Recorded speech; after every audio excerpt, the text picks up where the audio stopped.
राष्ट्रीय शैक्षणिक धोरण 2020च्या अनुषंगाने गेली अनेक दिवस महाराष्ट्रातील उच्च शिक्षण संस्था, त्याचबरोबर विविध विद्यापीठांच्या मध्ये अंमलबजावणीच्या अनुषंगाने अनेक वेगवेगळ्या प्रकारचे प्रश्न हे चर्चिले जात होते. त्यामध्ये प्रामुख्याने महाराष्ट्रातील वेगवेगळ्या विद्यापीठामध्ये सध्या अस्तित्वात असणारं प्रोग्राम स्ट्रक्चर, त्याचे क्रेडिट अलॉटमेंट आणि डिग्री अवॉर्ड करण्याच्या वेगवेगळ्या प्रोसिजर्स यामध्ये अनेक वेगवेगळ्या प्रकारचे बदल किंवा तफावत होती. तथापि महाराष्ट्र शासनाने राष्ट्रीय शैक्षणिक धोरणाची अंमलबजावणी करण्याच्या अनुषंगाने यापूर्वी दिलेल्या ज्या वेगवेगळ्या गाईडलाईन्स जर आपण पाहिल्या, त्यामध्ये अनेक वेगवेगळ्या संदिग्धता होत्या. मात्र 20 एप्रिल 2023मध्ये महाराष्ट्र शासनाने काढलेल्या या GRच्या अनुषंगाने राष्ट्रीय शैक्षणिक धोरणाची अंमलबजावणी UG आणि PG प्रोग्रामच्या अनुषंगाने कोणत्या पद्धतीने करणे अपेक्षित आहे याबाबतच्या सुव्यवस्थित अशा प्रकारच्या गाईडलाईन्स ह्या जारी केलेल्या आहेत. त्या अनुषंगाने महाराष्ट्रातील सर्वच विद्यापीठांच्या मध्ये व उच्च शिक्षण संस्था म्हणजेच महाविद्यालयांच्या मध्ये या राष्ट्रीय शैक्षणिक धोरणाच्या अनुषंगाने, क्रेडिट फ्रेमवर्कच्या अनुषंगाने व प्रोग्राम स्ट्रक्चर डिझाईन करण्याच्या अनुषंगाने कार्यवाही सुरू झालेली आहे. तथापि याबाबत अनेक वेगवेगळ्या प्रकारचे प्रश्न किंवा त्याबाबत काही नवीन गोष्टी ज्या यामध्ये इम्प्लिमेंट करण्याच्या अनुषंगाने सूचना दिलेल्या आहेत, त्या बाबतीमध्ये काही प्रश्न त्या ठिकाणी निर्माण झालेले दिसून येत आहेत. सर्वसाधारणपणे राष्ट्रीय शैक्षणिक धोरणाचा आराखडा जर आपण पाहिला तर यामध्ये श्रेयांक पद्धती म्हणजेच त्या ठिकाणी क्रेडिट सिस्टम ही त्या ठिकाणी अंमलबजावणी करण्याचे निश्चित करण्यात आलेले आहे. त्याबरोबरच मल्टिपल एंट्री आणि मल्टिपल एक्झिट पॉईंट्स हे त्या ठिकाणी ठरवून देण्यात आलेले आहेत की ज्यामुळे पदवीच्या प्रथम वर्षाला प्रवेशित झालेला विद्यार्थी हा त्या ठिकाणी त्याच्या इच्छेनुसार व त्याच्या सोयीनुसार पुढील शिक्षण घेऊ शकतो. याकरिता सध्याच्या अस्तित्वात असणारी जी डिग्री अवॉर्ड करण्याची जी प्रोसेस आहे, त्यामध्ये काही महत्त्वाचे बदल करण्यात आलेले आहेत. हे बदल जर आपण त्या ठिकाणी पाहिले तर पदवीच्या प्रथम वर्षामध्ये प्रवेश घेतलेल्या विद्यार्थ्यांनी 1 वर्ष म्हणजेच 2 सेमिस्टर कंप्लीट केल्यानंतर त्या ठिकाणी त्याला UG सर्टिफिकेट हे दिलं जाणार आहे. 2 वर्षामध्ये 4 सेमिस्टर्स ह्या सक्सेसफुली कंप्लीट केल्यानंतर त्याला UG डिप्लोमा हा दिला जाणार आहे. त्याचबरोबर सध्याच्या विद्यमान पद्धतीप्रमाणे 3 वर्षे म्हणजेच एकूण 6 सेमिस्टर सक्सेसफुली कंप्लीट केल्यानंतर त्याला पदवी अवॉर्ड केली जाईल. मात्र याला जोडूनच 4 इयर डिग्री प्रोग्राम हा एक नवीन ऑप्शन नॅशनल एज्युकेशन पॉलिसीच्या अनुषंगाने इंट्रोड्यूस करण्यात आलेला आहे. या अंतर्गत विद्यार्थ्याला 4 वर्षाचा डिग्री प्रोग्राम हा त्या ठिकाणी करता येईल व त्याला बॅचलर विथ ऑनर्स किंवा बॅचलर विथ रिसर्च अशा प्रकारची 4 वर्षाची डिग्री देखील प्राप्त करता येणार आहे. याकरिता प्रामुख्याने जर आपण क्रेडिट स्ट्रक्चर जर पाहिलं तर यामध्ये आपल्याला लक्षात येईल UG सर्टिफिकेट मिळवायचं असेल तर त्यासाठी मिनिमम 40 क्रेडिट्स आणि मॅक्सिमम 44 क्रेडिट्स मिळवणं अपेक्षित राहील. UG डिप्लोमा सर्टिफिकेट मिळवायचं असेल तर मिनिमम 80 क्रेडिट्स व मॅक्सिमम 88 क्रेडिट्स मिळवावे लागतील. बॅचलर डिग्रीकरिता मिनिमम 120 क्रेडिट व मॅक्सिमम 132 क्रेडिट्स ही रेंज त्या ठिकाणी ठरवून देण्यात आलेली आहे. तर 4 इयर डिग्री प्रोग्रामसाठी मिनिमम 160 व मॅक्सिमम 176 पर्यंत क्रेडिट हे त्या ठिकाणी मिळवणं अपेक्षित राहील. या क्रेडिट फ्रेमवर्कनुसार, या स्ट्रक्चरनुसार विद्यापीठे व त्या ठिकाणी स्वायत्त महाविद्यालये आपापल्या प्रकारचे आपल्याकडील जे काही सर्टिफिकेट, डिप्लोमा, डिग्री आणि 4 इयर डिग्री प्रोग्राम असतील ते त्या ठिकाणी रिस्ट्रक्चर करू शकतात. अशा प्रकारची रेंज त्या ठिकाणी ठरवून देण्यात आलेली असल्यामुळे महाराष्ट्रातील वेगवेगळ्या विद्यापीठांच्या मध्ये डिग्रीमधील जे क्रेडिट स्ट्रक्चर होतं किंवा एकूण क्रेडिट पॉईंट जे होते की त्यामध्ये काही प्रमाणात समानता येण्यासाठी यामुळे मदत होणार आहे. अर्थात या प्रकारचं प्रोग्राम स्ट्रक्चर हे त्या ठिकाणी 2023-24 या शैक्षणिक वर्षापासून इम्प्लिमेंट करणं अपेक्षित आहे.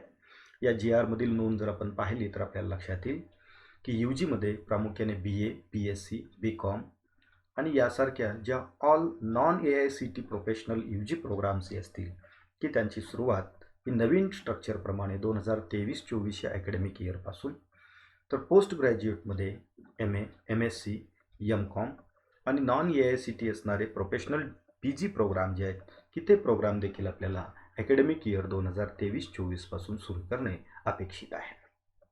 तर यामध्ये जर आपण पाहिलं तर युनिव्हर्सिटीज आणि ॲटॉनॉमस कॉलेजेस जे आहेत त्यांना काही फ्लेक्सिबिलिटी त्या ठिकाणी देण्यात आलेली आहे की त्यामध्ये प्रामुख्याने 2 इयर पी जी प्रोग्राम जो आहे तो इमिडिएटली त्या ठिकाणी 2023-24 पासून सुरू करणं अपेक्षित आहे. 1 year P G programme will be introduce from the academic year 2027-28. तर ज्या महाविद्यालयांना, ज्या विद्यापीठांना 1 वर्षाचा पोस्ट ग्रॅज्युएट प्रोग्राम इंट्रोड्यूस करायचा आहे की त्यांना मात्र तो त्या ठिकाणी 2027-28 पासून सुरू करता येणार आहे. या पाठीमागचं लॉजिक महत्त्वाचं असं आहे की यू जी प्रोग्राम जर 2023-24 पासून सुरू केला तर त्या ठिकाणी 4 इयर कंप्लीट होण्यासाठी साधारणपणे 2026-27 हे साल उजाडेल आणि त्यानंतर 1 वर्षाचा पी जी प्रोग्राम जो आहे तो 2027-28 पासून सुरू करता येणार आहे. याबरोबरच 1 इयर 2 सेमिस्टरचा पोस्ट ग्रॅज्युएट डिप्लोमा प्रोग्राम देखील या ॲटॉनॉमस कॉलेजेस आणि युनिव्हर्सिटींना सुरू करता येणार आहे.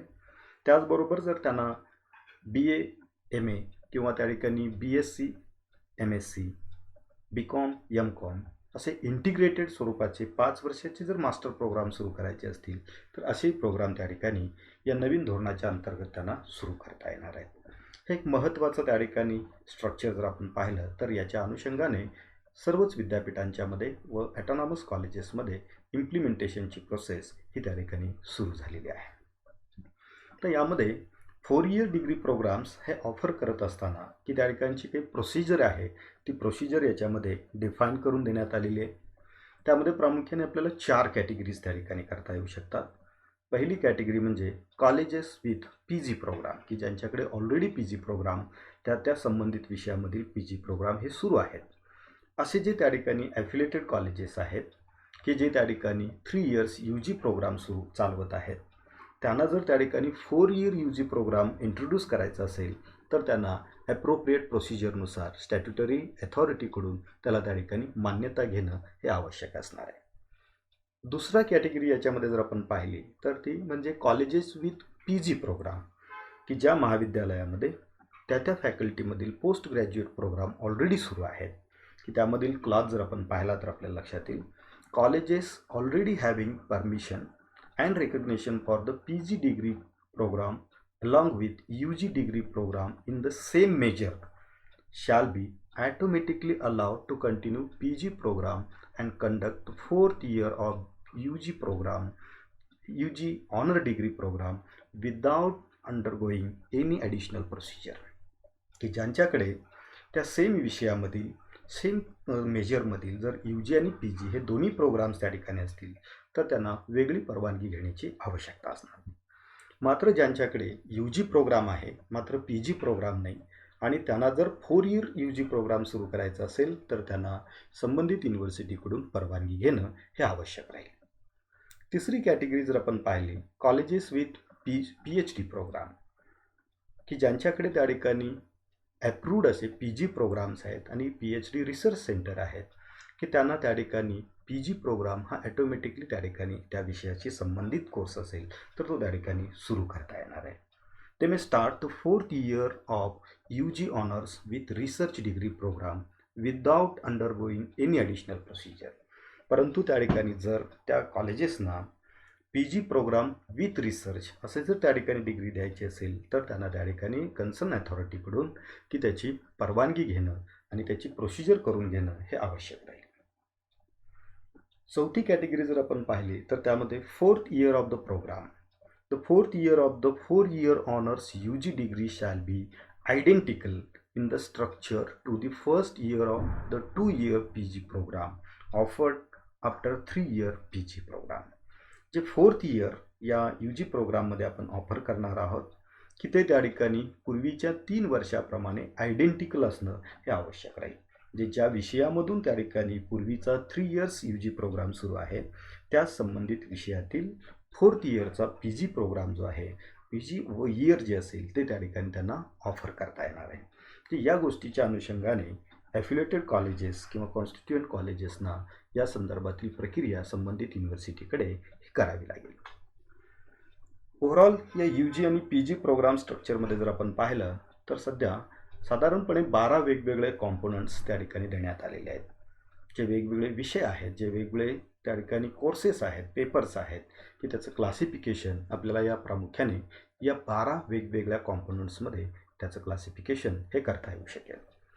त्यामध्ये जर आपण पाहिलं तर पहिला प्रकार म्हणजे मेजर किंवा core subject, minor subjects, research methodology हा PGसाठी त्या ठिकाणी विषय असेल, जेनरिक और open elective courses, vocational skill courses, skill enhancement courses, ability enhancement courses, Indian knowledge system, value education courses, internship आणि apprenticeship, field project, community engagement and services, co curriculars courses and research projects.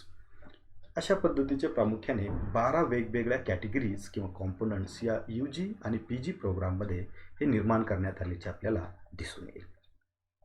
तर या कॅटेगरीजनुसार जर आपण पाहिलं तर त्या कॅटेगरीला specific काही credits allot करण्याची फ्रेमवर्क या GR नुसार देण्यात आलेला आहे. तर यामध्ये बऱ्याच वेळेला त्या ठिकाणी काही संदिग्धता क्रेडिटच्या बाबतीमध्ये निर्माण झाल्याचंही दिसून येतं. यासाठी या GR मध्ये क्रेडिट स्पेसिफिकेशन हे त्या ठिकाणी ठरवून देण्यात आलेले आहे. थेअरी कोर्स असेल तर त्यासाठी मिनिमम 15 आवर्सचा एक क्रेडिट त्या ठिकाणी असेल. लॅबॉरेटरीचा कोर्स असेल, प्रॅक्टिकल ओरिएंटेड कोर्स असेल तर त्यासाठी एका क्रेडिटकरिता 30 तास म्हणजे 30 आवर्स त्या ठिकाणी असणं आवश्यक राहील. स्टुडिओ ॲक्टिव्हिटीज असतील किंवा परफॉर्मिंगच्या संदर्भातल्या ॲक्टिव्हिटीज असतील तर त्यामध्ये देखील एका क्रेडिटकरिता 30 आवर्स ही त्या ॲक्टिव्हिटीमध्ये ॲक्टिव्ह पार्टिसिपेशन असणं हे आवश्यक राहील. वर्कशॉप रिलेटेड ॲक्टिव्हिटीज असतील किंवा हँड्स ऑन ॲक्टिव्हिटीज असतील तर त्याच्या बाबतीमध्ये पर क्रेडिट हा त्या ठिकाणी 30 तासाचा असेल. सेमिनार आणि ग्रुप डिस्कशन्स असतील तर त्याच्याकरिता एक क्रेडिट हा 15 तासांचा असेल. इंटर्नशिप आणि ऑन दी जॉब ट्रेनिंगच्या बाबतीमध्ये जर आपण पाहिलं तर हा एक क्रेडिट हा एक आठवड्या इतक्या कालावधीचा असेल किंवा त्या ठिकाणी 30 आवर्स बरोबर एक क्रेडिट असा त्या ठिकाणी सूत्र याच्यामध्ये ठरवून देण्यात आलेलं आहे. त्याचबरोबर यामध्ये काही फील्ड बेस्ड लर्निंग ॲक्टिव्हिटीज किंवा प्रॅक्टिसेस त्यामध्ये इन्क्लूड करण्यात आलेले आहेत. त्याला फील्ड प्रोजेक्ट हे टायटल देण्यात आलेलं आहे. तर असे जे फील्ड प्रोजेक्ट्स असतील किंवा फील्ड बेस्ड लर्निंग ॲक्टिव्हिटीज असतील तर त्याच्याकरिता देखील एक क्रेडिट हा मिनिमम हा 30 तासांचा हे ठरवून देण्यात आलेला आहे. तर याप्रमाणे आपल्याला त्या संबंधित कोर्सेस किंवा सब्जेक्टचे जे क्रेडिट्स आहेत हे क्रेडिट्स आपल्याला अलॉट करणं हे आवश्यक राहील. त्या कॉम्पोनंट वाईज जर आपण त्या ठिकाणी पाहिलं तर त्यातला सर्वात महत्त्वाचा जो कॉम्पोनंट आहे तो म्हणजे मेजर किंवा कोर सब्जेक्ट्स की ज्याची डिग्री त्या ठिकाणी अवॉर्ड केली जाणार आहे. या NEP संदर्भातील गाईडलाईन जर आपण पाहिल्या, इम्प्लिमेंटेशन संदर्भातील गाईडलाईन जर आपण पाहिल्या तर ज्या विषयामध्ये डिग्री अवॉर्ड केली जाणार आहे त्या विषयाचे टोटल त्या UG किंवा PG प्रोग्राममधील जे क्रेडिट्स आहेत हे किमान 50% टोटल क्रेडिटपेक्षा 50% क्रेडिट्स हे मेजर किंवा कोर सब्जेक्टचे असणं हे त्या ठिकाणी आवश्यक असणार आहे. त्यामध्येच प्रामुख्याने 2 क्रेडिट्स हे त्या ठिकाणी जर सब्जेक्ट रिलेटेड इंडियन नॉलेज सिस्टमशी संबंधित असणारा कोर्स असेल तर त्याला 2 क्रेडिट्स हे अलॉट करण्यात आलेले आहे. Elective courses of the major will be offered in the third and final year. जे इलेक्टिव्ह कोर्सेस की जे मेजरमध्ये असतील ते देखील त्या ठिकाणी प्रामुख्याने थर्ड किंवा फायनल इयरला त्या ठिकाणी देता येणार आहेत. Vocational skill courses, internship, apprenticeship, field project, research project connected to major subject और major courses also considered in the major और कोर सब्जेक्ट. ते देखील विषय हे प्रामुख्याने मेजरमध्ये कन्सिडर केले जाणार आहेत. हे विषय साधारणपणे पहिल्या सेमिस्टरपासून 8व्या सेमिस्टरपर्यंत वेगवेगळ्या सेमिस्टरला त्या ठिकाणी देण्यात येणार आहेत. परंतु त्या ठिकाणी कोणत्याही एका स्पेसिफिक डिग्री प्रोग्राममध्ये मेजरचे क्रेडिट्स हे 50% हे किमान असणं आवश्यक राहील. मायनर सब्जेक्ट ही दुसरी कॅटेगरी असून की त्याच्यासाठी काही नॉर्म्स देण्यात आलेले आहेत. The minor subject may be from the different discipline of the same faculty. ते त्या सेम फॅकल्टीमधील वेगवेगळ्या डिसिप्लिनचे ते मायनर सब्जेक्ट असतील किंवा त्या ठिकाणी they can be from the different faculty all together. ते याच्यामध्ये त्या ठिकाणी स्वातंत्र्य देण्यात आलेलं आहे की जो मायनर सब्जेक्ट असेल हा त्याच फॅकल्टीमधल्या वेगवेगळ्या डिसिप्लिनचा असू शकतो किंवा कम्प्लिटली वेगळ्या फॅकल्टीचे विषय देखील आपल्याला मायनर सब्जेक्ट्स म्हणून याच्यामध्ये घेता येऊ शकतील. आणि त्यासाठीचे जे क्रेडिट्स आहेत हे क्रेडिट त्या ठिकाणी पहिल्या 3 वर्षामध्ये त्या ठिकाणी यू जीच्या कंप्लीट करणं हे अपेक्षित राहणार. आणि त्याकरिता सेमिस्टर ठरवून दिलेले आहेत की मायनरचे सब्जेक्ट जे आहेत ते प्रामुख्याने पहिल्या सेमिस्टरपासून ते 4थ्या सेमिस्टरपर्यंतच द्यायचे आहेत. आणि त्याचे जे क्रेडिट्स असतील टोटल स्ट्रक्चरमध्ये ते किमान 18 आणि कमाल 20 त्या ठिकाणी क्रेडिट्स त्यासाठी निर्धारित करून देण्यात आलेले आहेत. म्हणजेच मायनर सब्जेक्ट हे प्रामुख्याने आपल्याला 18 ते 20 क्रेडिटच्या रेंजमध्येच त्या ठिकाणी देणं हे आवश्यक असणार आहे. तिसरी कॅटेगरी जी आहे ती म्हणजे जेनरिक किंवा ओपन इलेक्टिव्ह कोर्सेस. याकरिता त्या ठिकाणी प्रत्येक युनिव्हर्सिटीने किंवा संबंधित ॲटोनॉमस कॉलेजने फॅकल्टी वाईज एक बास्केट तयार करणं गरजेचं आहे की ज्यामध्ये वेगवेगळे ओपन इलेक्टिव्ह कोर्सेस किंवा जेनरिक इलेक्टिव्ह कोर्सेस हे समाविष्ट असतील की ज्यामधील आपल्या आवश्यकतेनुसार किंवा पसंतीनुसार विद्यार्थी त्या बास्केटमधील विषय हे सिलेक्ट करू शकतो. ओपन इलेक्टिव्ह कोर्सेस जे असतील ते त्या ठिकाणी कंपल्सरी त्या ठिकाणी असतील, परंतु त्या ठिकाणी त्या संबंधित फॅकल्टीच्या बाहेरचे त्या ठिकाणी सब्जेक्ट हे त्यामध्ये असणार आहेत. यामध्ये एक प्रोव्हिजन आपल्याला दिसेल, open elective is to be chosen compulsorily from faculty other than the major. म्हणजे मेजर फॅकल्टी जी आपली असेल त्याच्यामधले त्या ठिकाणी विषय असता कामा नयेत, ते अदर फॅकल्टीचे विषय त्याच्यामध्ये घेणं अपेक्षित आहेत. आणि हे विषय प्रामुख्याने पहिल्या सेमिस्टरपासून ते 4थ्या सेमिस्टरपर्यंत आपल्याला द्यायचे आहेत. आणि त्यासाठीचे मिनिमम क्रेडिट हे 10 आहेत आणि मॅक्सिमम क्रेडिट हे 12 निर्धारित करण्यात आले आहेत. म्हणजे या रेंजमध्येच आपल्याला त्या ठिकाणी जेनरिक इलेक्टिव्ह किंवा ओपन इलेक्टिव्ह कोर्सेस हे ऑफर करायचे आहेत. चौथी कॅटेगरी जी आहे ती vocational and skill enhancement courses. त्याकरिता मिनिमम 14 आणि मॅक्सिमम 16 क्रेडिट्स अलॉट करण्यात आलेले आहेत की ज्यामध्ये जर आपण पाहिलं तर व्होकेशनल स्किल कोर्सेसच्या मध्ये corresponding to the major and minor subjects ते हे विषय जे आहेत ते मेजर किंवा मायनर सब्जेक्टशी रिलेटेड असतील, त्याचबरोबर त्या ठिकाणी स्किल बेस्ड असतील, त्याचबरोबर त्या ठिकाणी advanced laboratory practical of major courses. म्हणजे आपले जे मेजर कोर्सेस आपण देणार आहोत किंवा मायनर सब्जेक्ट देणार आहोत की त्या बेसिसवरती व्होकेशनल स्किल प्रोव्हाइड करणारे कोर्सेस देखील आपल्याला ऑफर करायचे आहेत. आणि त्यासाठी पहिल्या सेमिस्टरपासून ते 6व्या सेमिस्टरपर्यंत हे विषय आपल्याला त्यामध्ये बसवता येऊ शकतील. आणि त्यासाठी मिनिमम 8 क्रेडिट्स आहेत आणि मॅक्सिमम 10 क्रेडिट्स असतील. स्किल इन्हान्समेंट कोर्सेस की ज्यामध्ये प्रामुख्याने from the basket of the skill courses approved by university or autonomous colleges. म्हणजे हे जे कोर्सेस आपण देणार आहोत हे कोर्सेस आयदर युनिव्हर्सिटीने किंवा त्या ठिकाणी ॲटोनॉमस कॉलेजने अप्रूव्ह केलेले असणं हे त्या ठिकाणी आवश्यक असणार आहे. त्याकरिता पहिल्या ते 4थ्या सेमिस्टरपर्यंत हे स्किल इन्हान्समेंट कोर्सेस आपल्याला देता येणार आहेत.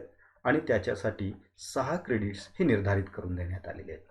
म्हणजे एकूणच व्होकेशनल स्किल कोर्सेसमध्ये मिनिमम 8 ते 10 आणि स्किल एन्हान्समेंट कोर्सेसमध्ये 6 क्रेडिट्स हे त्यामध्ये देणं अपेक्षित आहे. असे एकूण त्या ठिकाणी 14 ते 16 क्रेडिट्स हे त्या ठिकाणी टोटली व्होकेशनल आणि स्किल इन्हान्समेंट कोर्सेससाठी ठेवण्यात आलेले आहेत.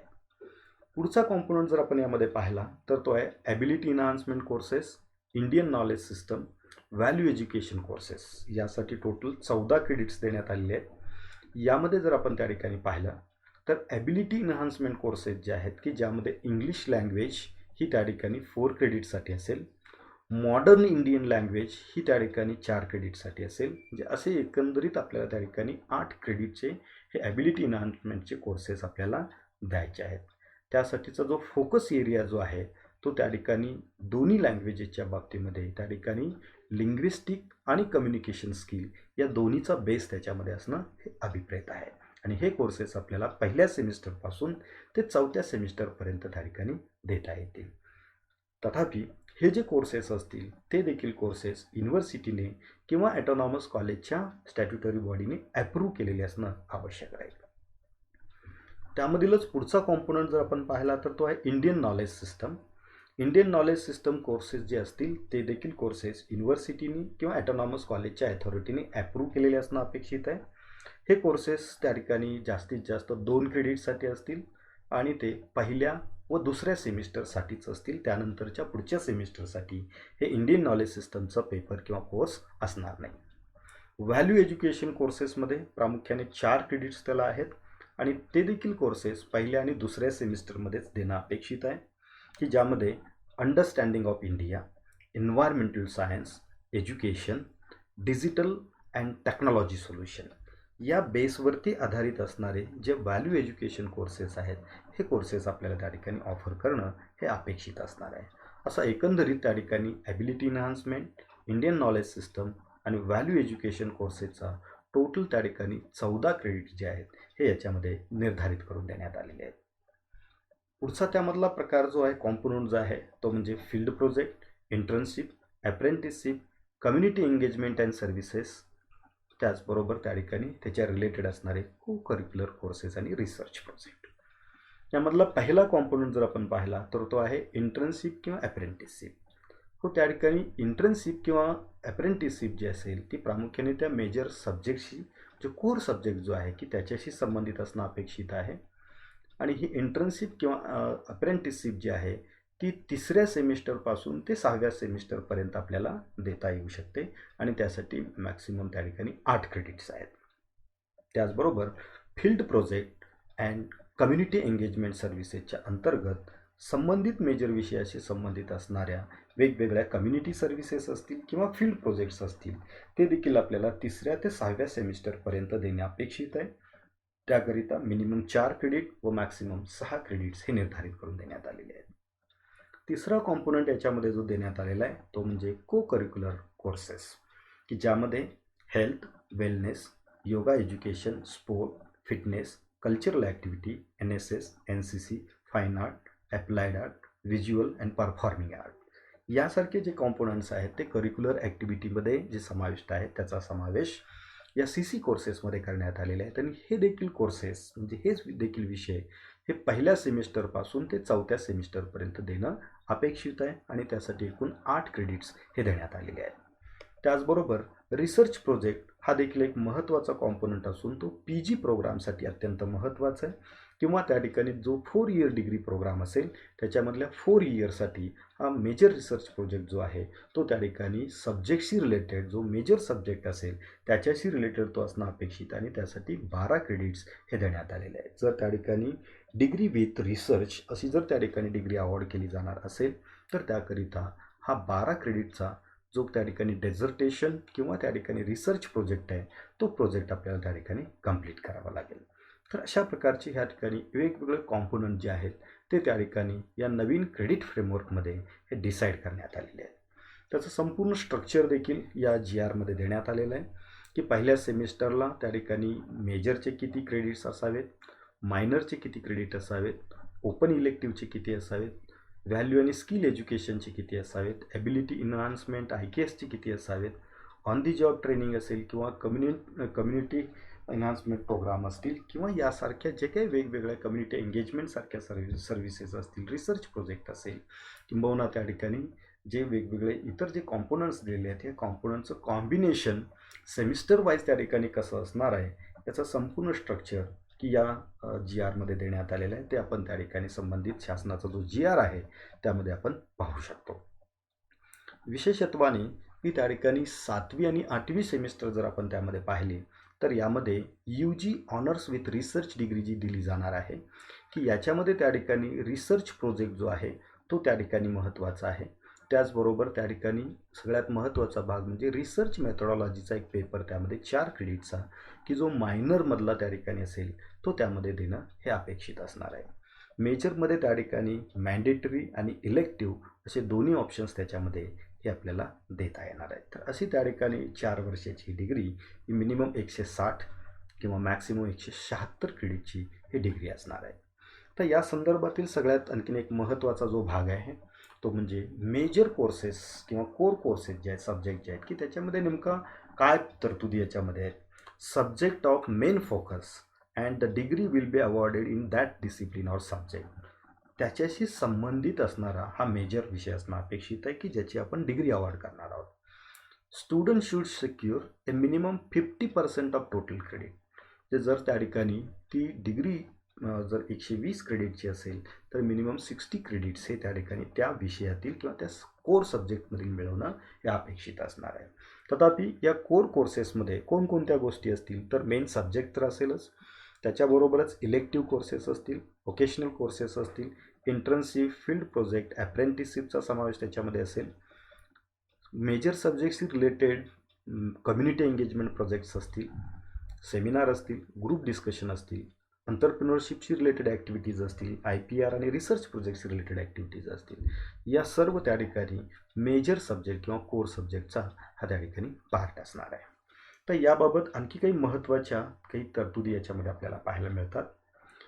त्यामध्ये पहिली तरतूद आहे, student shall select a major or core subject and minor subject from the list of various subject combination and options provided by the state university or autonomous colleges.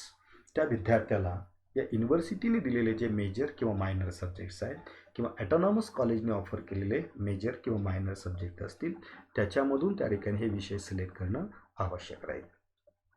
For students of non-autonomous affiliated colleges, these options will be provided by the concerned academic authorities of the respective university. हे जे काही त्या ठिकाणी options असतील ते concern युनिव्हर्सिटीकडून त्या ठिकाणी दिले जाणार आहेत आणि त्याच्यामधून आपल्याला ते सिलेक्ट करणं हे अपेक्षित असणार आहे.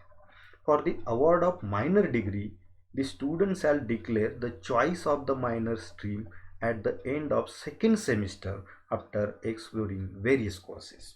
एखाद्या विद्यार्थ्याला जर त्या ठिकाणी मायनर डिग्री घेण्याची इच्छा असेल आणि ती डिग्री त्याला हवी असेल तर त्यांनी त्या ठिकाणी सेकंड सेमिस्टर नंतर त्या ठिकाणी इमिडिएटली तसं त्या ठिकाणी संबंधित युनिव्हर्सिटीला किंवा ॲटॉनॉमस कॉलेजला आपला ऑप्शन कळवणं हे त्या ठिकाणी आवश्यक राहणार आहे. म्हणजे या गोष्टी विद्यार्थ्यांच्या दृष्टिकोनातून देखील अत्यंत महत्त्वाच्या आहेत. त्याचबरोबर एक नवीन त्या ठिकाणी कॉम्पोनंट या संपूर्ण त्या ठिकाणी नॅशनल एज्युकेशन पॉलिसीमध्ये आपल्याला आलेला जो दिसतो तो म्हणजे इंडियन नॉलेज सिस्टमशी रिलेटेड त्या ठिकाणी कोर्सेस हे इन्क्लूड करावयाचे आहेत. मात्र याकरिता आधारभूत माहिती देण्याकरिता किंवा कोर्सेस ऑफर करण्याकरिता इंडियन नॉलेज सिस्टम सेल नावाचा सेल हा त्या ठिकाणी स्थापन करण्यात आलेला आहे की जो मिनिस्ट्री ऑफ एज्युकेशनच्या अंतर्गत हा त्या ठिकाणी काम करतो आहे आणि त्याची ही वेबसाईट आहे. या वेबसाईटवरती अनेक वेगवेगळ्या प्रकारचे IKS रिलेटेड जे कोर्सेस आहेत, प्रोग्राम्स जे आहेत ते त्या ठिकाणी प्रोव्हाइड करण्यात आलेले आहेत. त्यामध्ये देखील 2 ऑप्शन देण्यात आलेले आहेत. एक जेनरिक IKS कोर्सेस आणि दुसरा प्रकार जो आहे तो म्हणजे सब्जेक्ट स्पेसिफिक IKS कोर्सेस.